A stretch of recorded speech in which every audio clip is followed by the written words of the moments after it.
Today is May 31st, 2005. It is a warm, sunny May day, a day that felt as typical as it could. I am 15 years old and a sophomore in high school. I proceeded with my morning per usual. I arrived to school with a hoodie on in normal fashion. I am pulled into the counselor's office. I started to become concerned. Once in the counselor's office, my self-harm was discovered. I was told to go directly to my parents after school. I felt more concerned. I consulted with a teacher, then proceeded to the hotel my parents were staying at, the Days Inn. I was met at the door by some sort of caseworker. I then considered leaving. The worker proceeded to follow me into the hotel and to my parents' room. I felt nauseous, that feeling you get when you can sense something really bad is about to happen. I considered running away. We arrived to my parents' room. The door is open. There are a few people around the room and hallway. I still had no idea what was about to happen. There was lots of talking. I figured out that the workers were social workers and DIFUS workers. The pit in my stomach grew larger. Then I heard, "Mr. and Mrs. Chobar, we are taking her." Everything simultaneously moved fast and painfully slow at the same time. I can remember, I can feel everything. Remember everything about this day 18 years later. I could not process what was happening, not yet anyway. The following events are the results of moments, one warm and sunny day in May, and changed the entire trajectory of my 15 years of life. While sitting in the small, cold, and lonely psychiatric room in the emergency room, my thoughts, along with my worry and fear, ran rapid. Although I was petrified, I was also confident I would be going home. Where else would I go anyway, and why? Around 10 p.m., I was met with some more bad news that scared me further and confirmed my worries. I found out I would not be going home. I would not be leaving with my parents. I felt so incredibly alone. I felt lost. I had no home, no parents, and no control. The tears I cried that night were exhausting, the kind of tire that cannot simply be cured by sleep. My name is Brittney, and this is my story.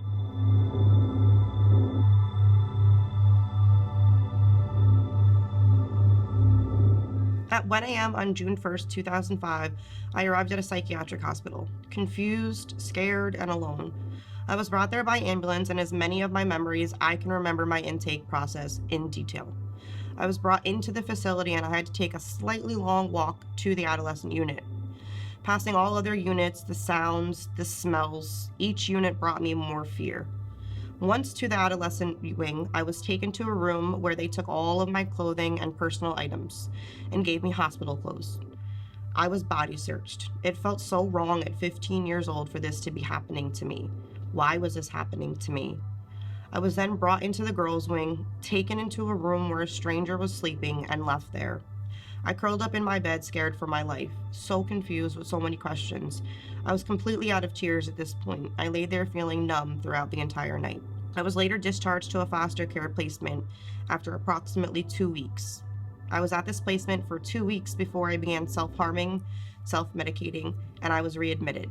It unfortunately became my only sense of home for 4 long months. After 4 months, I was discharged. I was discharged to a foster home. I then began to move from one placement to another. My placements from the age of 15 through 18 are as follows. First, a psychiatric hospital, then a foster home, then the psychiatric hospital again, another foster home, then a shelter/group home, then another foster home, another foster home, another foster home, and finally a pregnancy program. Each new placement brought new experiences, both good and bad. One foster placement took all of my belongings and said I was not allowed anything from my quote-unquote old life.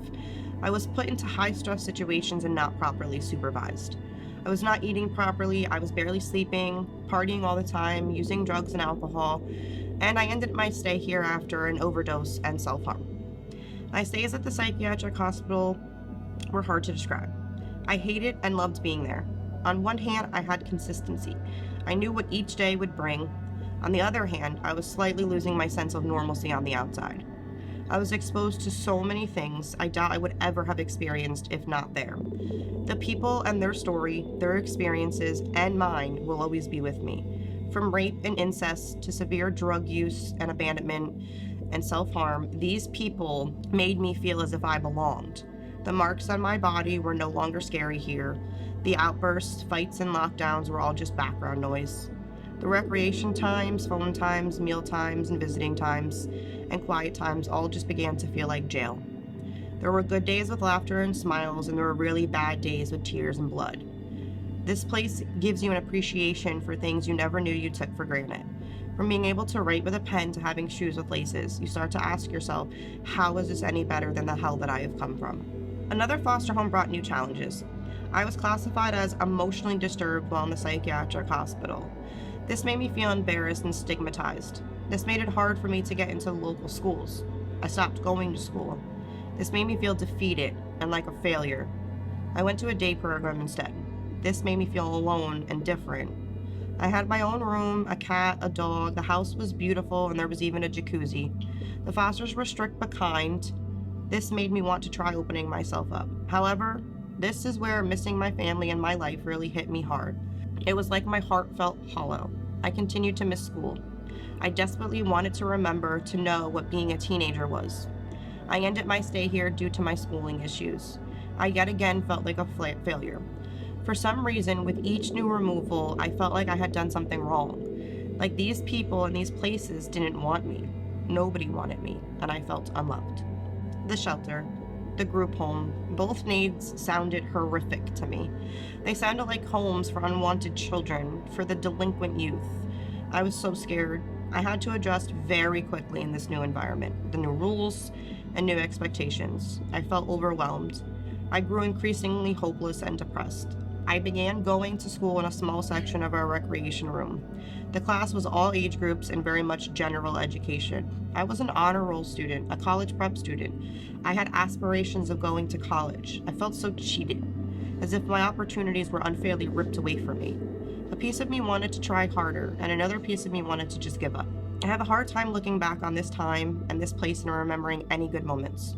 I was jumped there, stolen from, verbally abused, and I was so depressed. I ran away once and ended up right back there. I knew I needed to get out of there. My hatred grew daily. This led me to acting out against authority. I was starting to lose control. After the last fight I had in there, I felt it. In November, in the cold and in the rain, I left. I walked with no shoes or coat to the local train station. I had enough money to go one stop away. From there, I began walking. I had no idea where I was walking or what I was doing. I was cold, scared, alone, and desperate. I walked a few times away to a payphone. I called my sister and went to my parents' house. I knew I could not stay there. I knew the placement and caseworkers would look for me. I left as soon as I could. I ended up in my hometown. No idea where I was walking or what I was doing. I was cold, scared, alone, and desperate. I wanted to run and hide and never look back. I felt empty, like I had nothing. It was hard to breathe with the pressure on my chest, but I felt free. I was spotted by an old family friend and drove away with her. I was petrified she would bring me back to that place. I considered jumping out of the car several times. Instead, she fed me and took me to her home. I felt relieved, but I also felt unsure, nervous, and scared. This woman who I had known my entire life had taken me in.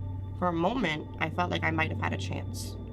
I was going back to public school. I got my first job and even met someone, but I experienced physical abuse amongst other demeaning situations. As a foster youth, you come with compensation. Without this compensation, many people begin to rethink their ability to help, the ability to show care and empathy. I received a phone call one afternoon after school from my caseworker. "You have 15 minutes to pack your things. I will be there to pick you up." I thought to myself, what did I do now? Why is this happening to me? Why am I not good enough? Why does nobody want me? How am I expected to pack my entire life up in 15 minutes? Where was I going? Why was I going? In 15 minutes, my caseworker arrived and drove me away. Just like that, no warning, no explanation, nothing. Later, I found out I could not stay because there were no compensation. I then felt like a dollar sign. I spent the rest of the night in the hospital getting a physical. I felt dehumanized. I felt angry. I was confused. Then I was dropped off at yet another stranger's home and left. Brought to yet another strange place. I was completely done, exhausted. I had given up in most senses. I returned to school. I returned to some sort of normalcy. I could never settle, though, and take a moment to let in what I was always too scared, and that something else was waiting in that darkness. I actually felt like I was living. I began to have friends. I was actually adjusting. I started to actually try again, to find hope. I saw an end. Fast forward to my senior year in high school. It's the beginning of November. I quietly go to the bathroom and take a pregnancy test. I wash my hands and await the results. My world stopped as soon as I picked up that test. At 17 years old, a senior in high school, I found out I was pregnant. There was never a question in my mind of what I was going to do. I knew right then. I knew I would be a mother. I knew my life had changed.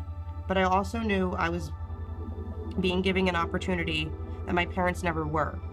I felt as though I needed to save me, to prove I had a life worth living, because I was now more than my past, more than my situations. My life became secondary. Everything I did from that moment on became about being the best mother I could possibly be. I was determined to finish high school, and my college situation began to become complicated. At this point in my life, I had acquired many different workers with many different tasks to, quote unquote, help me. Most of the people became an inconvenience in my day-to-day. A whole team of adults who were having meetings and making decisions for myself and my child. I was introduced to CASA. I wanted absolutely nothing to do with this worker or their organization. My CASA worker was sent to help me with college planning. To her surprise, another worker was already tasked with this assignment. As per normal, from past occurrences, I assumed this organization would disappear with nothing to do. I was wrong. I was very wrong. CASA is persistent. My CASA worker did not disappear. Later in life, I would truly appreciate the impact of this. CASA was the first organization to sit down with me personally and really ask me and listen to me as to what I wanted. I didn't know what to say because my life was run by so many others, so no one ever really stopped to consider my feelings. CASA continued to show up and care. The day after Christmas, I woke up and walked downstairs. In the living room, I sat my foster mom, my DIFUS worker, and another worker. I was told to sit down because they needed to speak to me. I knew. I knew what was then coming. I have been down this road too many times before. My DIFUS worker said they were taking me today. Why? I yelled. I was told to calm down and sit and talk. I didn't want to hear anything. My first concern was my child. I had stability where I was, and now what? My DIFUS worker proceeded to tell me I was going to a shelter. All of a sudden, I was punched in the stomach by a flood of memories from that place. I knew I absolutely could not be pregnant in that environment. I refused to go. Instead, I proceeded to gather my things and leave. I walked to a payphone to call my sister. She picked me up, and I was gone. I ran. I knew I needed to keep my unborn child safe. I knew where they wanted me to go, and I knew how unsafe it was. So I began to make decisions on my own. After a week or so, I returned to my old foster home to gather some more of my belongings and personal items. I was on my way to a doctor's appointment for my unborn child. I was met at the foster home by an undercover police officer. I was then escorted from the home and told they were taking me to the station because a lot of people were looking for me. I reluctantly went along. All I wanted to do was to go to the appointment for my child. I arrived at the police station scared as to what would be next. Then I waited. A DIFUS worker finally showed up to the police station. They proceeded to tell me that I was leaving, but never told me where I was going. I was brought to another foster home, almost 1 hour from anyone or anything I have ever known, pregnant, alone, and scared. This home was meant to be temporary until my next placement was available. I had no idea what the plan was, where this placement was. I tried to make myself comfortable, but I knew this was temporary, just like everything else in life. No one knew where I was. They moved me so quick and so far, even my other workers didn't know where I was. My CASA worker was not happy at all. She looked for me and wanted to help. I was there for a few weeks, so one day a worker picked me up, and that was that. I was moved again. I was brought to a pregnancy parenting program. I was told running away put myself and my child at risk. I needed to complete this program to keep my child. The entire 9 months of my pregnancy, I felt petrified. Someone was going to take my child. I almost felt unable to bond with my child because of this fear. Once in this program, a lot of decisions were being made for me. I never once had a voice. I never once had an advocate until CASA. I can remember sitting at many meetings being spoken about as if I wasn't even there. Once CASA was involved, that never happened again. They were the voice that I needed, and they were not to be silenced. I desperately wanted to go back to school, to graduate. Everyone thought it was best I stay at home and attain my GED. Again, CASA was there to advocate for my desires. Thanks to their persistence, I was able to go back to high school, to even graduate. I was taken back when CASA was there and actually did the things that they said they would do. It was actually hard for me to accept. I desperately needed it, but I was so scared from all the past abandonment, I had to keep them at arm's length. That was just their job to them. But I was so wrong. I had no idea that this entire organization was volunteer-based. I then realized this was true dedication, the kind of care that is genuine and fierce. Throughout my pregnancy and time at this program, CASA stayed right by my side, continuing to advocate for me and continuing to be my voice. 20 days before I turned 18, I gave birth to my son. The day I turned 18, everything went away as if it were never there. The caseworkers, the meetings, the court dates, it was all gone. I honestly don't remember many goodbyes. My case was over, so I was gone. The job was done, but one group continued to stay by my side. They saw it was not just a task to be completed.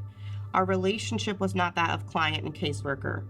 They had respect for me and for my voice. I was surrounded by impressive, amazing humans whose hearts were all made of pure gold. People who were as selfless as they were dedicated. I've never experienced such strong-rooted compassion and empathy. People who beamed love for what they were involved in. CASAs are a truly special kind of person, a person who has an understanding that cannot be taught and a fierceness that cannot be matched. I quickly learned how lucky I was for all of this. I hold the utmost respect, love, and appreciation for each and every one of these humans. The differences they make are more impactful than you can ever know. The benefits of having CASA is life-changing and lifelong. CASA is my family. I am 33 years old and I am still CASA's biggest fan. I can never express my true appreciation and love. It runs too deep. And honestly, it has made a huge difference in my life. Looking back, I wish I got a CASA earlier in my journey, but I also know everything along my journey was meant to be just the way it was. The results are too important.